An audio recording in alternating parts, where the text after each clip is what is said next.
This is a walkthrough of my class, Miss Nash.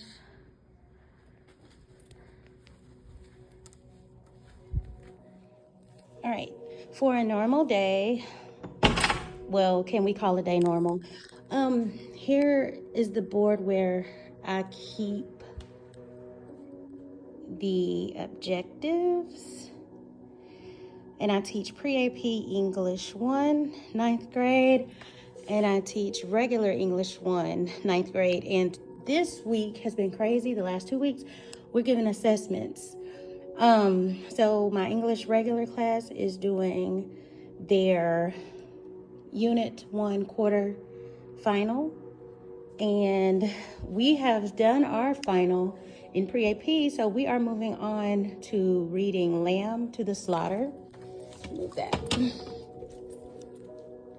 All right, and just a walkthrough of my classroom. I keep a calendar over here. These are pretty much just what's going on. I got homecoming court. My essential question for our regular classes, we use Savvis, My Perspectives, and the unit has an essential question, and it's what does it mean to be American? That is Unit 1. Next unit is Romeo and Juliet, Destiny or Choices. All right, and Costa's levels of questioning, because I just love those. I have little punctuation marks, and we have our 3 guiding principles here at Little Rock Central High. I'm so sorry. Little Rock Southwest. The 3 guiding principles are be on time every day, follow directions. But if you need a little positivity, then I even have an social emotional check-in. And next back here, I call that the fridge, where I highlight good work. Just highlighting good work that comes from our HQIM. And there will be more work gathered there. And then on the other wall, there's more motivation. So one theme of my classroom is let's grow together and good vibes, being kind. Chromebook card.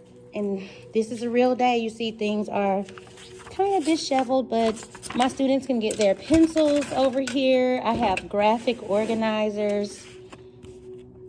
Also reminders telling my A3 to make sure your Chromebooks are in order. They're assigned Chromebooks.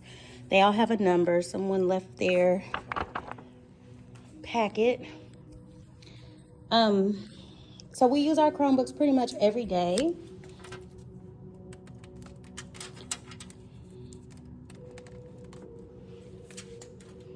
There's that. And I have a little drawer system with the class periods, and if they have something that they need to leave or something that's incomplete, this is where they can leave that here. Now and again, she would glance up at the clock, but without anxiety, merely to please herself with the thought that each minute gone by made it nearer the time when he could come. There was a slow, smiling air about her and about everything she did. The drop of the head as she bent over, her sewing and curiously tranquil. Her skin, for this was her 6-month child, had acquired a wonderful translucent quality. The mouth was soft and the eyes, with their new placid look, seemed larger, darker than before. Are you gonna popcorn? Yeah. When the clock said 10 minutes to 5, she began to listen, and a few moments later, punctually as always, she heard the tires on the gravel outside and the car door slamming, the footsteps passing the window, the key turning in the lock. She laid aside her sewing, stood up, and went forward to kiss him as he came in.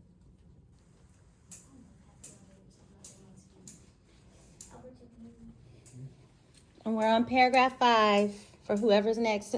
Whoever's next, read 5 through 7, and then we're gonna pause. Hello, darling, she said. I love you, answer. She took his coat and hung it on the cloth. Then she walked over and made the dreams. A strongish one for him, a weak one for herself. And she I need you to soon focus. was back to seeing the chairs, the soul. And he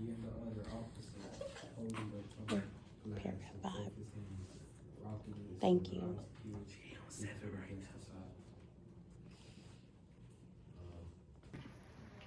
All right, so we just read the opening paragraphs, the opening 7 paragraphs of Lamb to the Slaughter. A description of how the main character, Maloney. I know someone named Deloney. So Mary Maloney sets the stage for her husband's return home from work.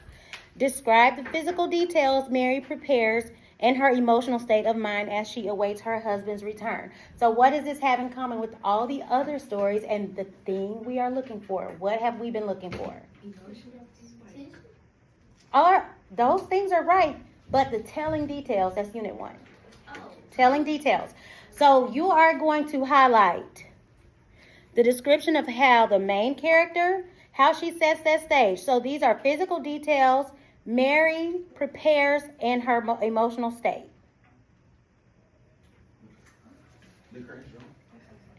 And so this is only through paragraph 1 through 7. Only from paragraph 1 through 7. So everything about her. What did she say? Let's do 1 together. Let's look at paragraph 1.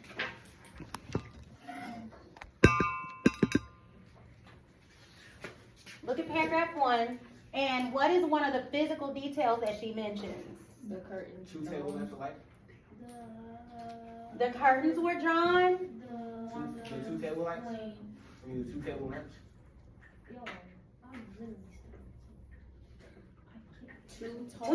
What about the table lamps though? They were lit. They were lit. So 2 table lamps alight.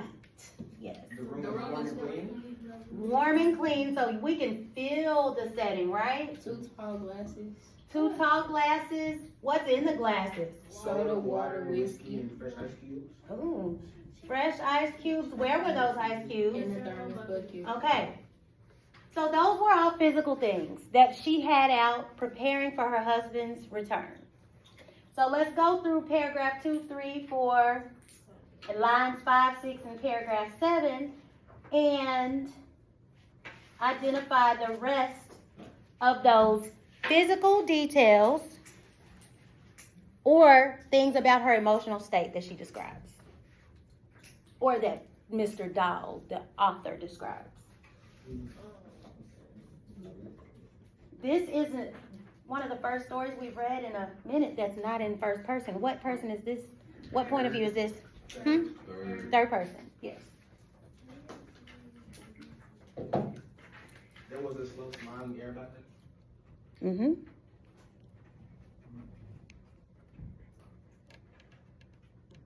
I read her mind. Did you need help? You had your hand raised? No. Oh, okay. You're good then.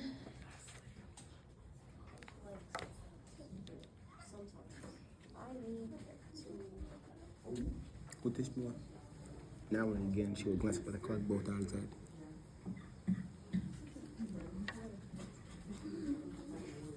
Yeah, but what word in there describes an emotion? Excited. Anxiety, yep.